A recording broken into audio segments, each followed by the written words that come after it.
The way I would describe Twisted Metal, a super high-action car combat game. It spoke to this kind of heavy metal, rock and roll, bad 70s, 80s, hard rock album cover art vibe that I've always loved.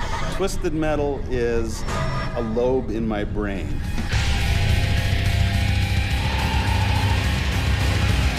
Hard rockin' car combat at its finest. Cars would drive around an imaginary city and shoot at each other.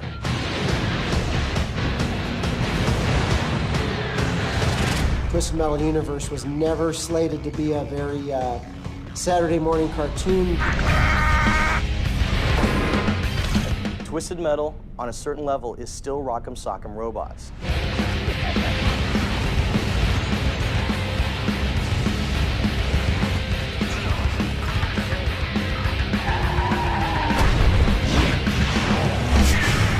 There's a spirit and a soul to the Twisted Metal universe, and it's American, and it's rock and roll, and it's underdog, and it's scrappy, and it's kind of heavy metal.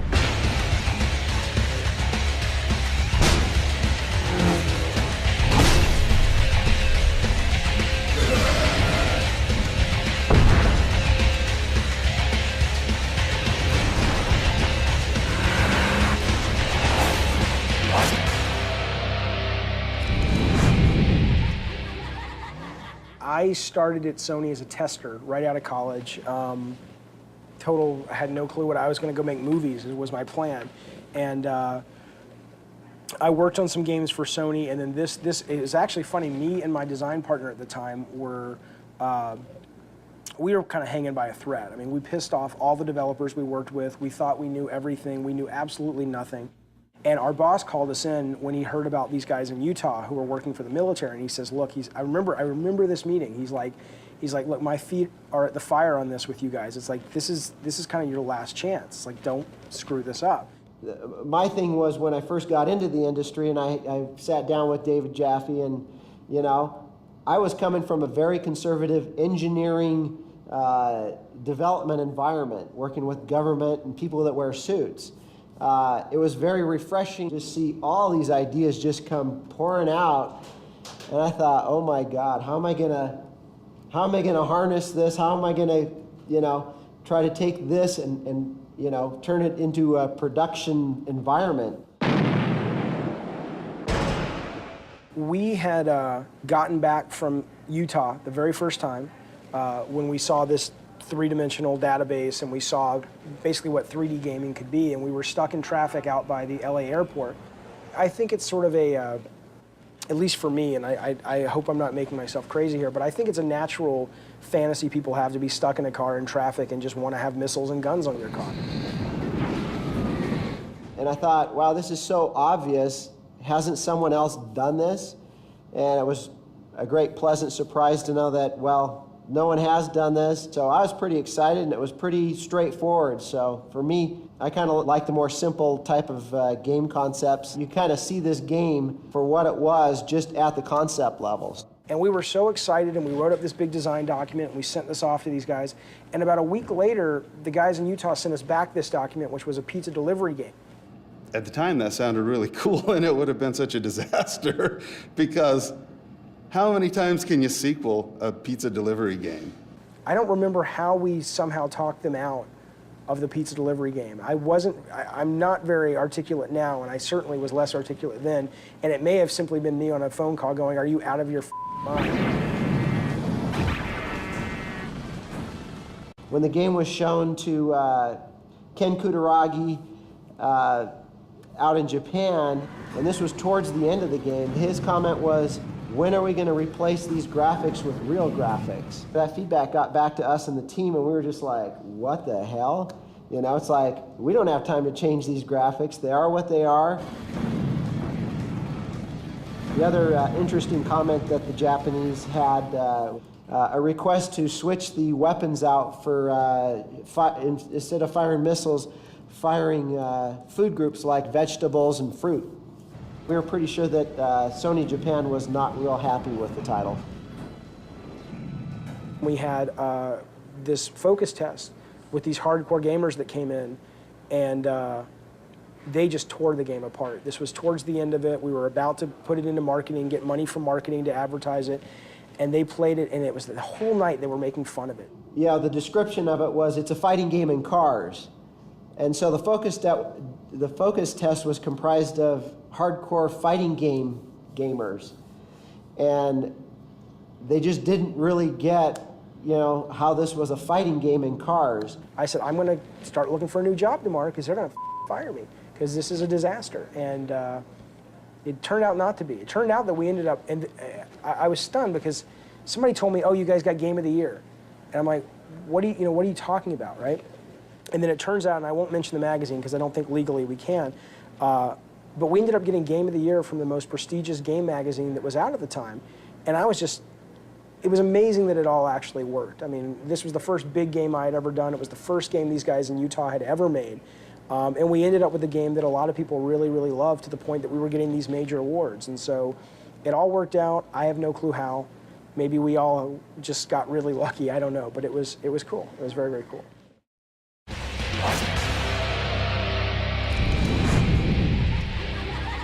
Congratulations! You have won my contest. I hated the end movies for Twisted Metal. I just thought they were extremely cheesy. And we just and I, and you, and him, you don't know! I did think that some of them turned out a little too hokey. I am the winner, and you are my prize. If the movies somehow had wound up in the game, it might have hurt Twisted Metal 1. I didn't realize any of this at the time. I thought I was making, you know, my calling card into Hollywood. You'll drive forever. What do you say, Mr. Cage? Sounds good to me, baby. They were terrible stories, and they were terribly written. I think that was part of the charm and appeal to them. But you know, first and foremost, I think this is some of the content was you know, very offensive to some of the people on the team.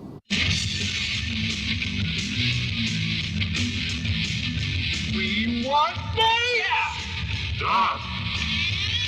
And the guys in Utah just hated them and thought they were offensive and terrible. And We basically had to, you know, do the damage control to make sure that, you know, we ended up with a great product. But you know, unfortunately, the movies were one of the casualties of that. I was upset because no one was going to see my masterpiece of hot, sexy women standing around a crumpled, twisted metal car and, you know, spouting off stupid lines like, "Here's your paper bag, sweet tooth." Oh, man. Give me that. Give me! A paper bag? You can't be serious. I think for what they are, they're really fun and campy and they add to it, but, you know, they never quite saw the light of day, and I was really disappointed at the time. Now I can look back and be grateful that it was actually a really good lesson that I should never be a film director and I should never, ever get behind a movie camera because only bad things can happen.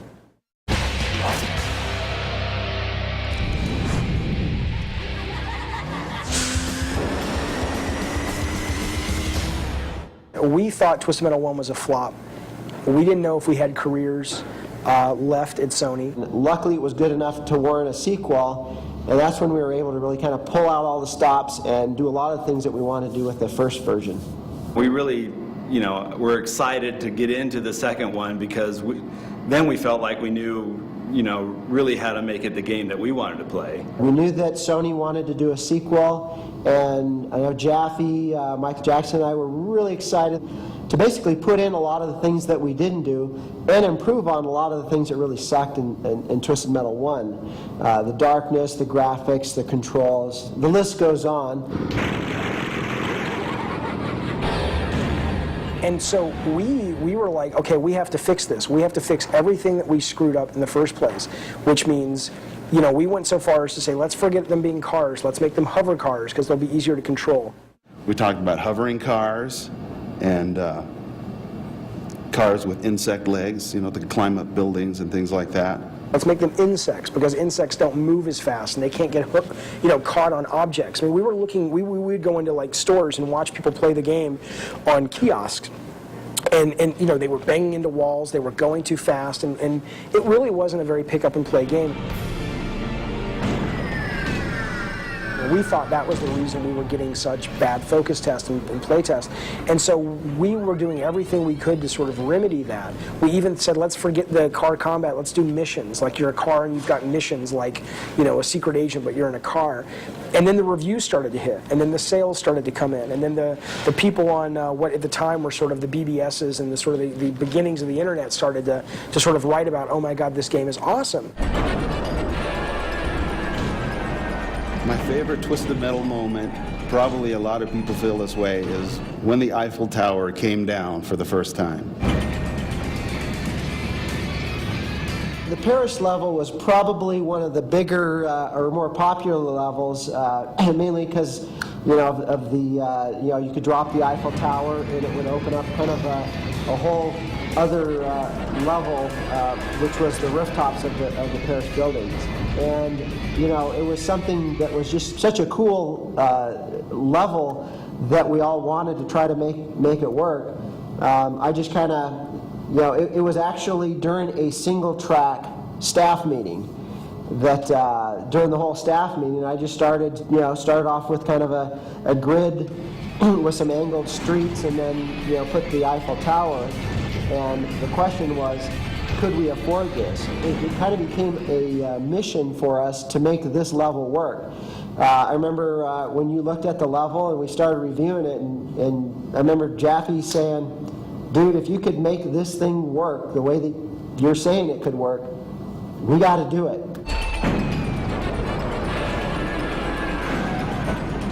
I have to say, because of the graphic style, I never really thought that there was any sensitive nature up until a member of the French press came to Single Track to look at some of the levels, and he was quite offended when he saw the Eiffel Tower go down. It kind of just fueled everybody to kind of get more wacky and destroy more sensitive type of icons. And we try to get that gameplay and the dynamics and everything working as early on in the process as we can. That way we get gameplay kind of leading the development and production charge, and that, you know, in our case, that's always first and foremost, gameplay, gameplay, gameplay. I loved working on the mechanics of Twisted 2. I love the idea of, can we build depth into the gameplay? Can we build strategy into the level design? I thought that was really, really exciting.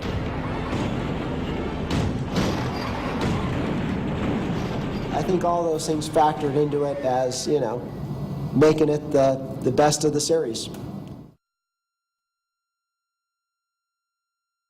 Doing Twisted Metal 1 and Twisted Metal 2 took an enormous toll on, you know, myself and the rest of the team. And, you know, to really not have any, you know, financial upside that, you know, as a result of that, really started to, I think, affect myself and the rest of the team. We put so much time and effort into these titles, and now, you know, they were seeing decent success, you know, with Twisted Metal 2 being a $1 million+ seller. You know, we started to, you know, have conversations of, wow, this really sucks to pour your heart and soul into something, you know, put your family on the back burner, and at the end of the day, what did you get from it? Well, a reputation for making a good, fun car combat game. That wasn't enough going forward, and I think that really started the start of the exodus of a lot of us.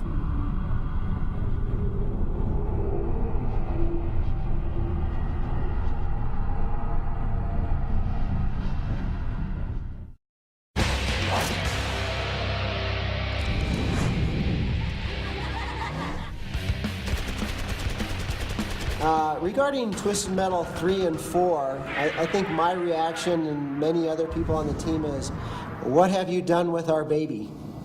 You know, I didn't really play Twisted Metal 3 and 4 very much. To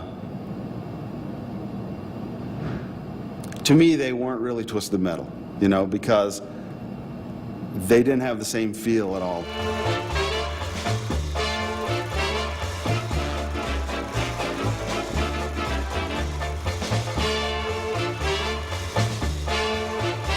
when they said that the guys from Utah weren't going to be doing Twisted 3, it was going to be the guys in San Diego, I was like, all right, you know, I'll help them out if I can, but I really, it's not that I didn't care, like, screw Twisted Metal, I don't care, but I had sort of moved on, you know, so it didn't really bother me. It only bothered me once the games came out.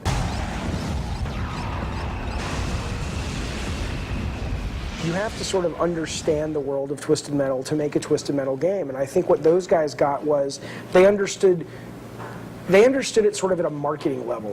Twisted Metal's cool, and the characters are dark, and they're wacky, but it was done like a 40-year-old trying to be cool, versus actually somebody who got the world and loved the world and respected the world. It felt more like they were trying to sort of, they were like posing, basically, and I think it really comes through in every aspect of those games. So, Sweet Tooth, your wish is to eat all the candy and ice cream you want? Your wish is granted. Oh, Jesus, when I saw the Sweet Tooth character design for 3 and then 4, which was Worth, I mean, he looked like a Carney Barker with these stupid neon purple pants, and it's like, what is this? Sweet Tooth is, like I've said, Sweet Tooth is me. Sweet Tooth is the darkest, most animalistic side of me, and you guys are turning him into a joke. You know, I know the guys who made 3 and 4. They're good guys. Some of them have moved on to make some really great games in the industry. But those games, you know what I'd say? By and of themselves, I think there are things in those games that are certainly cool.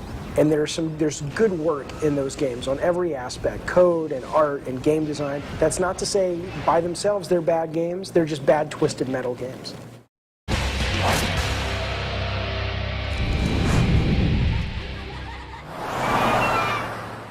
So that's when we set out to start Incognito on the new platform, PlayStation 2, with Twisted Metal Black. Black was tough because we knew we were getting the series back, me and the guys in Utah, and we knew we weren't relevant anymore. We knew that the industry had moved on. We knew that sort of what was edgy and cool in 1994, 5, and 6 was no longer edgy and cool in 2001.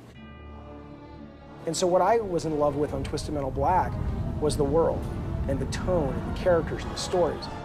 Sony would let Dave do really kind of risque things. They were graphic, they were bloody, they were gory, and they weren't just made for, you know, little tiny kids that were probably never intended to play Twisted Metal, especially by Twisted Metal Black. You know, at the time, a lot of people were looking for really arcadey, bright, happy-looking games, and to make this shift to a really dark game was really sort of a gamble in a way. We knew that we were going for a totally different style. It was going to be a more mature game. We wanted to be dark and kind of foreboding. For the first time, we were important. We were feared. And feel like a dangerous world. A lot of times you think that when someone has these kind of ideas, you're thinking, are they trying too hard to be edgy and cool and not nerd-like, or do they really kind of think this way? And it really became obvious that in the case of David Jaffe, there really is some deep, dark, evil motivations that kind of, I think, spark his imagination. There were things I wanted to do in Black that they wouldn't let me do, and some of it was just so... Okay, some of it was valid, right? We had a scene with the preacher who thought he was performing an exorcism, but he was crazy. He was really being asked to perform a baptism, and so he drowns this. Well, we had this great shot of, and I have kids, right? I love kids. I'm a nice, gentle guy, but it's a fantasy, right? And in the scene, there was this great shot of him pushing this little, 5-day-old into the baptismal, into the water, and his little arms and chubby little legs are kicking around in there, and he's just like shoving the thing down there, because in his mind, he's like exorcising this demon. Sony made us cut that. Now, I understand that. That makes sense. As much as I would have liked to have seen that, I understand that. But then you know what it was? It gave people within the company an opportunity to kind of play the, aren't I noble and pious, and aren't I normal card? And it's like, you.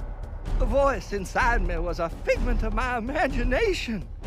My God, It was all in my mind. It was just an opportunity for people to act like, you know, I want to say something and I want to make a statement. It's like, please get the out of my kitchen. I'm trying to cook this stew. A man cannot hide from himself. There is only one path before. A big part of making a game is just getting a visual image of what this thing's going to look like. We had a machine now that we could really do some nice graphics on, you know, take it to a different level.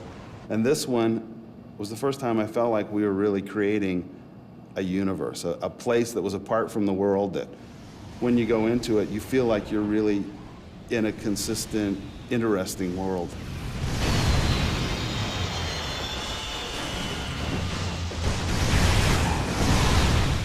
I still really like the suburbs in Twisted Metal Black. That was the level where we had these concepts and we had rendered it on a PC, and to see that turn into a level that you can actually play and keep the art style and the personality.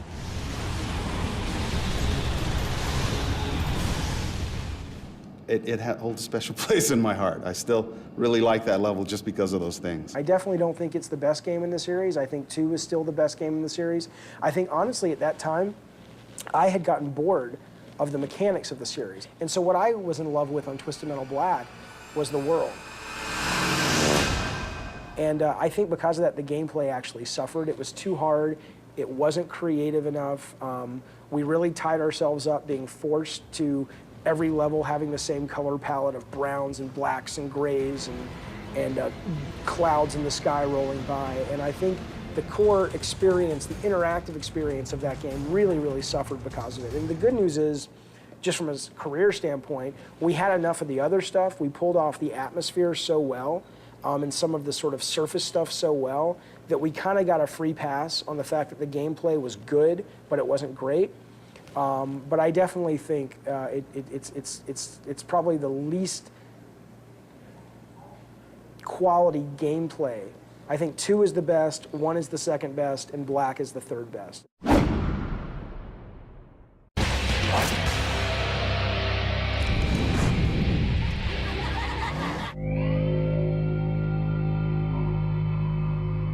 The cars would get designed first, and then characters, we would talk about cool, compelling, weird, wacky type of characters. And it was just kind of a process of applying those different characters to the different cars.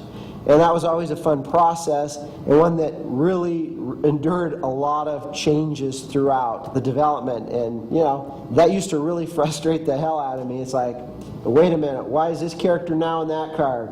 Jaffe, what the hell is going on here?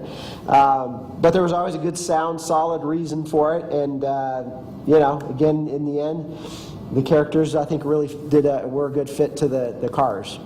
A lot of times with characters, it's Dave Jaffe sends us this wacky stuff that we go, what is this? You know, it's like, he sent us these photos of something we called Zipper Chick, and it was a large person in leather with zippers and holding fetuses and things.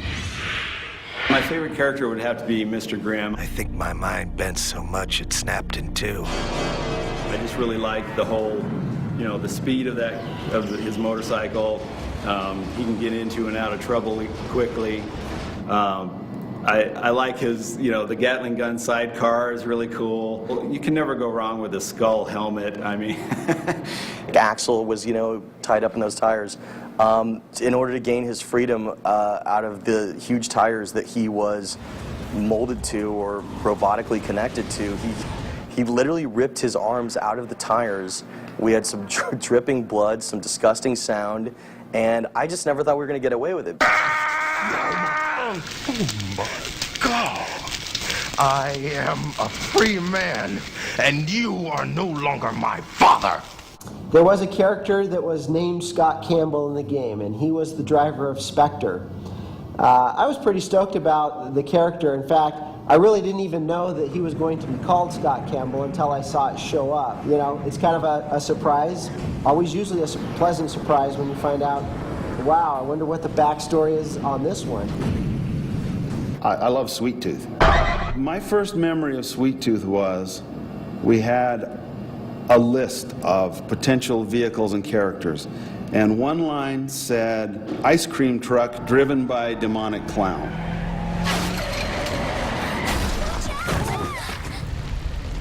Here's where Sweet Tooth, I think, came from now. At 36 years old, I can tell you, so I actually spoke to a therapist about this several years ago, and I said, okay, Kratos, who's a character I had a huge hand in creating from God of War, and Sweet Tooth, who's a character I had a huge hand in creating for Twisted Metal. Both of these characters are testosterone-fueled, aggressive, animalistic. They take exactly what they want when they want it. And I'm not going to go into too many personal details about my life, but let's just say for the longest time, certainly when I was developing those characters, that wasn't who I was if you saw me walking down the street. But I can promise you that that's who I was underneath the surface. As much as I had those old urges of mine, I kept them to myself for the moment. It's interesting how who you really are and what you really want ends up coming out in your creative work. That was such a revelation to me when I realized that I realized that Jesus, Sweet Tooth is me. You know, Kratos is me. You know, that was both terrifying and very, very exciting.